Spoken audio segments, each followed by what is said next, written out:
Just moments ago, Douglas Murray delivered a scathing critique of Keir Starmer on live television, unveiling a truth that many have suspected, but few have dared to articulate. In a candid and unfiltered moment, Murray accused Starmer of concealing a critical aspect of his immigration policy, a revelation that could shake the very foundations of the Labour Party's credibility. This isn't merely a political misstep, it's a potential betrayal of the public trust. As the nation grapples with the complexities of immigration and national identity, Murray's exposé demands our attention and scrutiny. In a recent live broadcast, Douglas Murray confronted Keir Starmer's approach to immigration with unflinching candour. He accused the Labour leader of deliberately obfuscating the true nature of his immigration policy, suggesting that beneath the veneer of legality and compassion lies a calculated strategy to reshape the nation's demographic landscape. Murray argued that Starmer's policies are not merely about managing immigration, but are part of a broader ideological project aimed at transforming the cultural and social fabric of the United Kingdom. Murray highlighted the Labour Party's recent electoral losses to the Reform Party, attributing them to public discontent with the government's handling of immigration. He pointed to the proposed white paper targeting international students seeking asylum as evidence of Labour's reactive and superficial policy-making. According to Murray, these measures are not genuine attempts to address the challenges of immigration, but are instead political manoeuvres designed to placate critics without enacting substantive change. The Guardian. The crux of Murray's argument centres on the notion that Starmer's immigration policy is a dark secret because it is presented under the guise of progressive values while serving a different agenda. He contends that by framing the policy in terms of legality and humanitarianism, Starmer avoids confronting the deeper implications of mass immigration on national identity, social cohesion, and public services. This strategic ambiguity, Murray suggests, is a deliberate effort to suppress debate and marginalise dissenting voices. Murray's critique extends beyond policy specifics to the broader political culture that enables such obfuscation. He argues that the mainstream media and political establishment have created an environment where questioning immigration policy is often met with accusations of bigotry or xenophobia. This, he asserts, stifles honest discourse and prevents the public from fully understanding the consequences of government decisions. In exposing what he perceives as Starmer's hidden agenda, Murray calls for greater transparency and accountability in political leadership. He urges citizens to demand clarity and honesty from their representatives, emphasising that the stakes are too high for complacency. As the nation faces the complex realities of immigration and integration, Murray's revelations serve as a stark reminder of the importance of vigilance and critical inquiry in democratic governance. It all started with a televised debate that was meant to be just another political discussion, routine, predictable, and forgettable. But within minutes, the why air shifted. Douglas Murray, known for his sharp intellect and unfiltered opinions, dropped a bombshell that left both the audience and the host visibly shaken. While Starmer tried to maintain his composure, Murray leaned forward, eyes locked on the camera, and exposed what he claimed was one of Starmer's darkest secrets, live, in front of millions. This wasn't just a political jab. Murray's tone was confident, almost surgical, as he laid out his argument. With chilling precision, he connected past events, quietly buried reports, and subtle inconsistencies in Starmer's career narrative to build a case that few had seen coming. As the evidence stacked up, it was no longer just about politics. It felt like a thriller unfolding in real time. The atmosphere in the studio turned tense. You could hear a pin drop. The silence wasn't just due to shock. It was the weight of truth, or at least the perception of it, settling in. Douglas didn't rely on wild accusations or emotion. Instead, he presented documents, quoted past interviews, and referenced parliamentary records. Everything he said had a sense of deliberate purpose. He wasn't throwing mud, he was opening a hidden door and inviting the nation to look inside. Starmer, caught off guard, stumbled for a response. The moment was raw and unfiltered. For a man who built his image on control and calculation, the look of discomfort was telling. The reaction on social media was instant and explosive. Hashtags related to the incident began trending within minutes. Viewers started dissecting every word, every pause, every reaction. Clips of the moment spread like wildfire. What was once just another political programme quickly transformed into a national spectacle. News outlets scrambled to verify Murray's claims. Some called it a political ambush. Others saw it as long overdue accountability. What made the situation even more intense was the timing. Starmer had just ramped up his campaign, presenting himself as the trustworthy alternative to the current leadership. But now, questions were swirling. Was the image he had so carefully crafted all smoke and mirrors? Was the public being misled? And most importantly, what else was being hidden? This wasn't the first time Murray had shaken things up, but never before had he gone this far on live television. His fans hailed him as a truth-teller, fearless in the face of political power. Critics, on the other hand, accused him of character assassination. But regardless of which side you're on, one thing is certain: the moment has already carved its place in political history. It's not just about what was said, it's about how it was said, where it was said, and the chilling effect it left behind. People are now asking, will there be consequences? Will this revelation trigger an investigation, or will it be brushed under the rug like so many other political controversies? For now, the public waits, watches, and wonders if this moment was the beginning of a political reckoning, or just the first chapter in a much bigger storm. Because once a secret is exposed, there's no turning back. And for Keir Starmer, this could be the moment everything starts to unravel. Keir Starmer has long been portrayed as a principled and methodical figure, a man of law, order, and careful speech. Rising through the ranks from a high-profile human rights lawyer to the Director of Public Prosecutions and then leader of the Labour Party, Starmer cultivated an image of professionalism and integrity. But beneath that carefully curated public persona, there exists a web of contradictions, unanswered questions, and uncomfortable truths that have remained largely untouched by mainstream media. Until now, what Douglas Murray alluded to on live television wasn't entirely new to those who followed political breadcrumbs over the past decade, but it was the first time those fragments were publicly assembled into a coherent, damning narrative. Starmer's past, especially his tenure as Director of Public Prosecutions, DPP, has always carried a dual legacy. On one hand, he was praised for modernising the Crown Prosecution Service and championing victims' rights. On the other, there were decisions, quiet ones, that led to injustice, questionable legal omissions, and political convenience. These were decisions that have largely escaped scrutiny, perhaps shielded by his elite status and the media's reluctance to investigate one of their own. One major controversy dates back to the Jimmy Savile scandal. Though Starmer later issued statements of regret over the Crown Prosecution Service's failure to charge Savile when evidence existed, many critics argue that he never took true responsibility. Reports revealed that serious allegations had been known as early as 2009, while Starmer was at the helm. Yet the cases were dismissed, and the victims' voices were lost in bureaucratic red tape. Despite being cleared of direct wrongdoing, the perception of complicity still lingers. Why did the CPS under his leadership fail to act? Was it incompetence or something far more strategic? Beyond this, there's the issue of Starmer's ties to globalist institutions and elite circles. While presenting himself as the man of the people, Starmer has consistently aligned with establishment interests. He's participated in exclusive forums, rubbed shoulders with powerful lobbying groups, and supported policies that some argue prioritise corporate and international agendas over the working class he claims to represent. Douglas Murray's exposé highlighted these affiliations, noting the irony in how Starmer critiques the Conservatives for elitism, while quietly embracing the same structures behind closed doors. Then comes his stance on Brexit.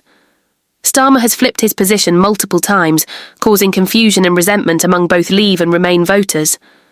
Initially advocating for a second referendum after the vote to leave the EU, he then shifted. His rhetoric as Labour suffered electoral damage, only to revert again when politically convenient. His indecisiveness has been interpreted as a sign of weak leadership, a man more concerned with political calculus than principle. This fluidity in position speaks to a deeper issue: Starmer's seeming inability to commit to any one vision, unless the political winds are blowing in that direction. Additionally, questions have emerged about Starmer's role in internal Labour Party purges, particularly the removal of left-wing members and the silencing of dissenting voices. As soon as he took leadership, Starmer began reshaping the party by marginalising figures who once formed the ideological core of Jeremy Corbyn's Labour. Many viewed this as an effort to rebrand Labour as a centrist, establishment-friendly alternative. But critics argue it was more about consolidating power and silencing grassroots voices than promoting unity or electability. If his leadership, style behind the scenes, is as autocratic as critics claim, then the image of the calm, democratic leader falls apart. Murray's public dismantling of Starmer's reputation also pointed to a disturbing pattern: media protection. Despite the controversies, Starmer has enjoyed relatively gentle treatment from major news outlets. Unlike his predecessors, who were often vilified or scrutinised mercilessly, Starmer has been shielded by an aura of respectability. But why? Is it because he represents a version of opposition that doesn't truly threaten the establishment? A figure who criticises the government in words, but mirrors their policies in practice? Perhaps the most shocking detail Murray highlighted was Starmer's private connections to individuals and institutions that have benefited from war, surveillance expansion, and authoritarian policies, all while he publicly supports civil liberties and peace. If true, these connections would expose a deep hypocrisy at the heart of his political ideology. The suggestion that Starmer may be serving multiple masters, some far removed from the concerns of the average British citizen, is not only troubling, but deeply damaging to the trust many have placed in him. As this hidden side of Starmer's legacy comes into the spotlight, the British public is being forced to reconsider the man who aspires to lead their country. Is he the calm, rational leader who will restore dignity to politics, or is he a carefully packaged product of the very system he claims to oppose? While the truth may lie somewhere in between, one thing is clear: the questions raised by Douglas Murray have shattered the illusion of simplicity around Keir Starmer's past. The media may have ignored it for years, but now the public is watching, and they are demanding answers. When Douglas Murray appeared on live television and dropped what many now call a political bombshell, it wasn't just a moment of drama.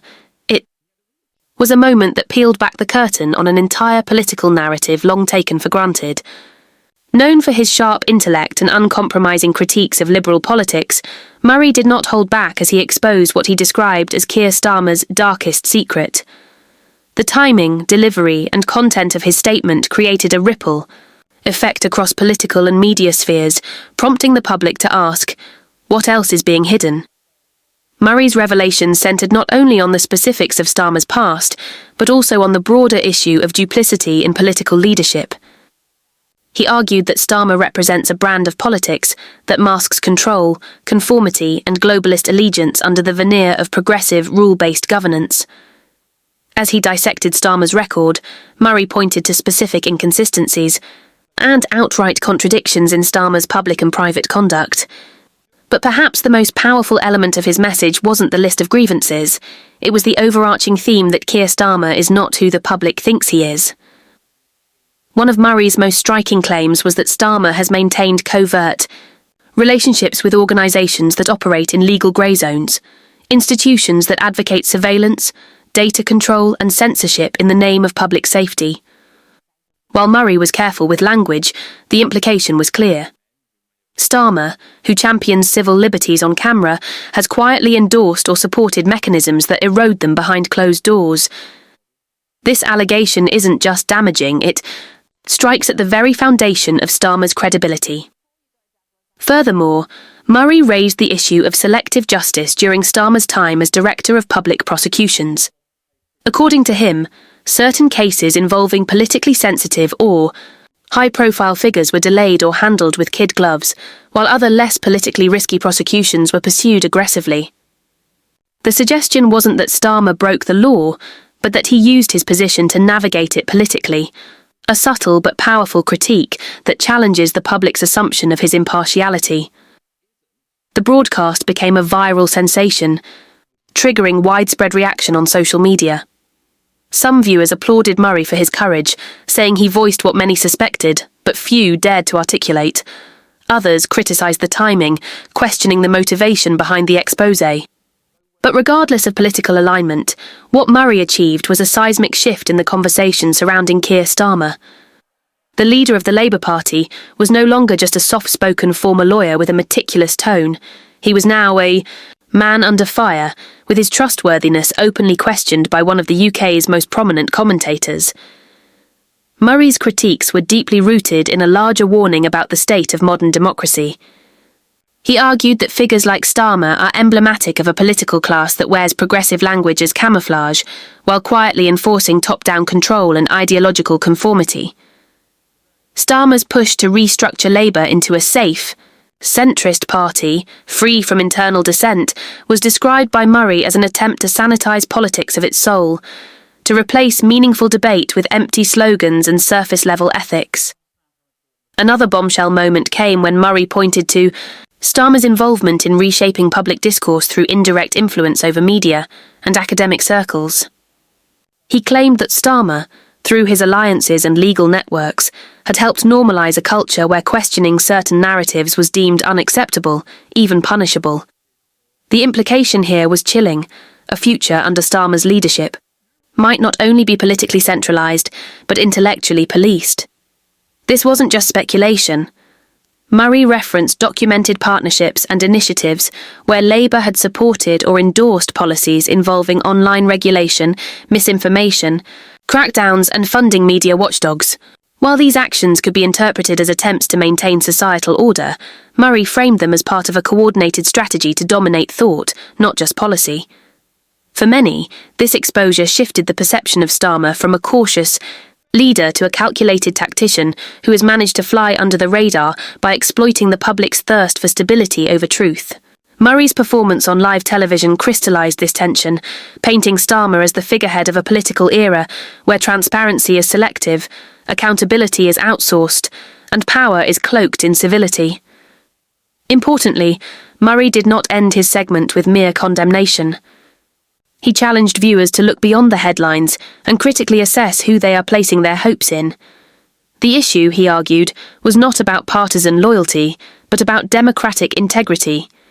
If the opposition leader is as strategically opaque as the party in power, then where does that leave the voter? Trapped between two images of control, one brash and unfiltered, the other polite and polished, yet equally self-serving. As political analysts dissected Murray's claims, many agreed on one thing: the landscape of British politics had shifted. Whether or not every detail of his exposé holds up under future investigation, Murray's intervention ensured that Starmer can no longer coast on reputation alone. The questions are out there, the doubts are seeded, and the media, once silent, is now being forced to react. This section marks a pivotal point in the narrative, a moment when hidden realities collided with public expectation. The man who many believed was the antidote to political chaos may now be facing a storm of his own making. And in the eyes of the British people, that revelation could change everything. The reverberations of Douglas Murray's powerful revelation about Keir Starmer's hidden affiliations and actions began to manifest almost immediately. Within hours of the broadcast, political analysts, journalists, and ordinary citizens were scrambling to dissect the implications of the shocking claims. While some dismissed Murray's allegations as partisan rhetoric, others recognised the potency of his argument, one that suggested a deep-rooted issue with trust, transparency, and accountability within the British political landscape. The fallout from Murray's exposé not only disrupted Starmer's carefully cultivated image, but also altered the way the public engaged with his leadership. The first immediate consequence was the palpable shift in public sentiment. A segment of the British electorate, particularly those within the Labour Party, began to question whether the leader they had chosen to steer them toward victory was truly as principled as they had believed. Starmer, who had once been lauded for his calm demeanour and supposed moral high ground, was now cast in a far more cynical light. Murray's suggestion that Starmer had manipulated his public image and concealed his true political motivations raised concerns about the authenticity of his leadership. It wasn't merely about a single secret or political misstep. It was about the perception of a leader who might be playing a long game with his constituents' trust. In the hours following the exposé, Labour Party supporters found themselves divided. While a faction rallied behind their leader, claiming that Murray's attacks were merely an attempt to derail the party's momentum, others expressed genuine disillusionment. Some were particularly outraged by the claim that Starmer had, during his tenure as Director of Public Prosecutions, played a role in selectively prosecuting cases based on political convenience. This accusation, which painted Starmer as politically motivated rather than impartial, undermined his credibility and portrayed him as a leader willing to bend the rules to serve his own agenda. The broader public, already sceptical of the political establishment, found themselves at a crossroads, unsure whether Starmer was the principled figure they once thought he was, or simply another cog in a system of hidden powers. The media's role in amplifying Murray's message cannot be overstated.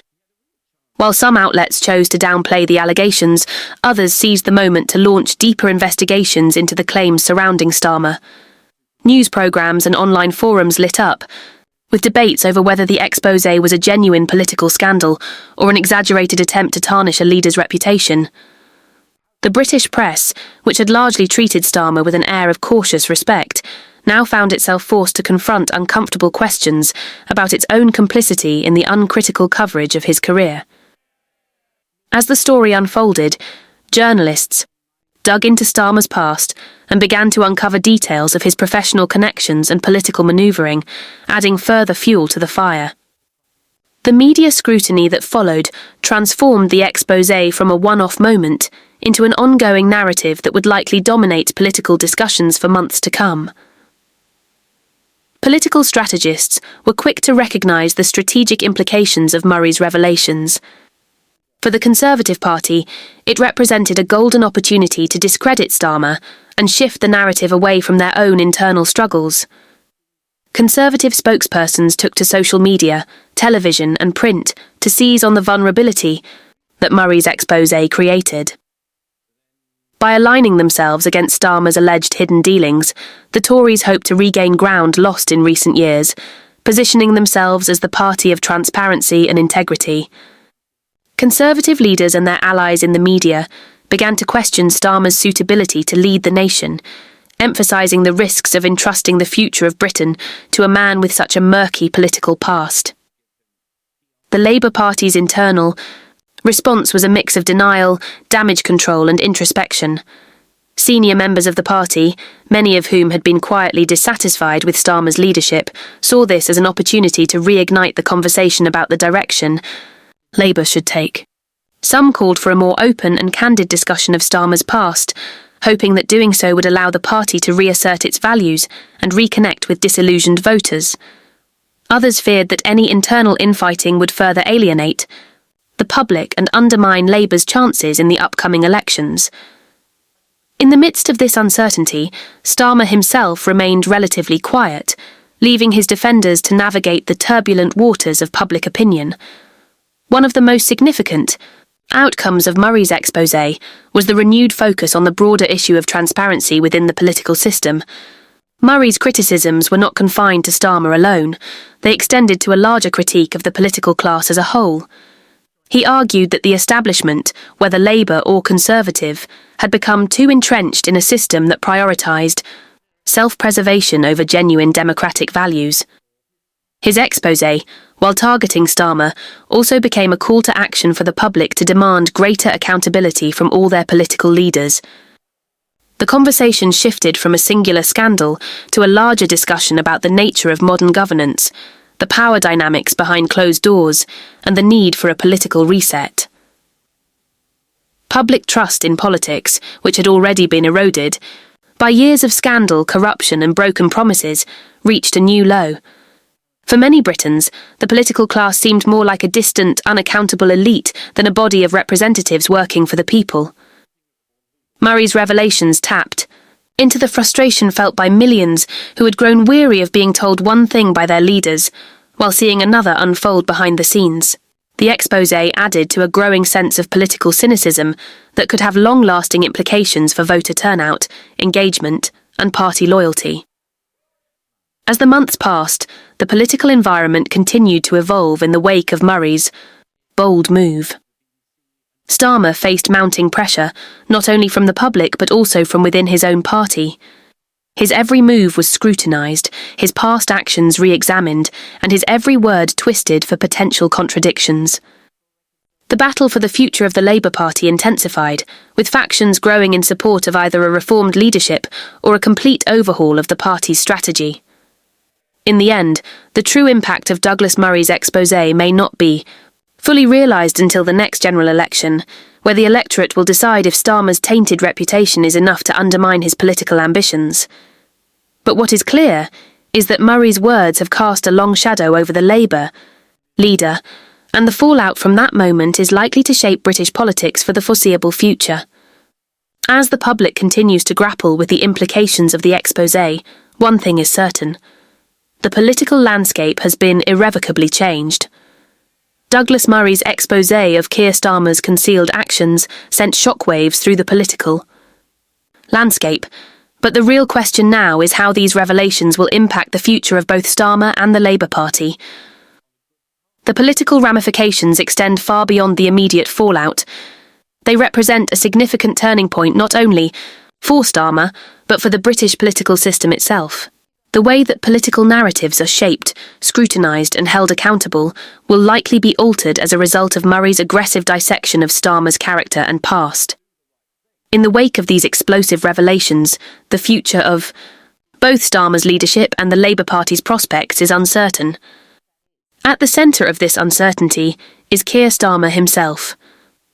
While some argue that he will be able to weather this storm and restore his image with careful manoeuvring and the strategic support of his allies, there are many who question whether his credibility can ever be fully repaired. His image as a leader who is both principled and transparent has been severely tarnished, and the public's trust, once given freely, is now under a cloud of suspicion. As the leader of the Labour Party, Starmer's ability to maintain control of his party and its message is now more crucial than ever. The coming months will be pivotal in determining whether he can reclaim the confidence of his party and the broader electorate. This scandal has undoubtedly placed a target on his back, and it remains to be seen whether he will be able to prove that he has the moral clarity and fortitude to lead the nation effectively. The Labour Party's prospects are equally up in the air. Labour, as a political force, has always prided itself on being a voice for the working class, for transparency, and for fairness. Starmer's leadership, however, has come to symbolise a more cautious and pragmatic approach, one that often seems more focused on political expediency than on the core values that Labour traditionally stood for. The fallout from Murray's exposé has forced the Labour Party to reckon with its identity and purpose. The party faces the difficult task of rebuilding trust with its base, while simultaneously trying to expand its appeal to a broader electorate. In a time when voters are more sceptical than ever of political leaders, Labour will have to find a way to reconnect with those it has lost, without alienating those who remain. While there may be efforts within the party to rally behind Starmer, this will not come without its challenges. The internal strife within Labour, which has always been a part of its DNA, is likely to intensify. Starmer, with his established track record as a steady and cautious leader, may now face growing dissent from more progressive factions within the party. These members may see his ability to navigate political scandals as inadequate and may feel that the Labour Party needs a more dynamic, bold figurehead capable of challenging the status quo. If such divisions deepen, it could potentially lead to a leadership challenge, or even a schism within the party. The ongoing struggle within Labour over its direction will, in all likelihood, become one of the defining features of the coming political cycle. For the Conservative Party, the exposé of Keir Starmer's secrets presents a unique opportunity, one that many within the party are eager to capitalise on.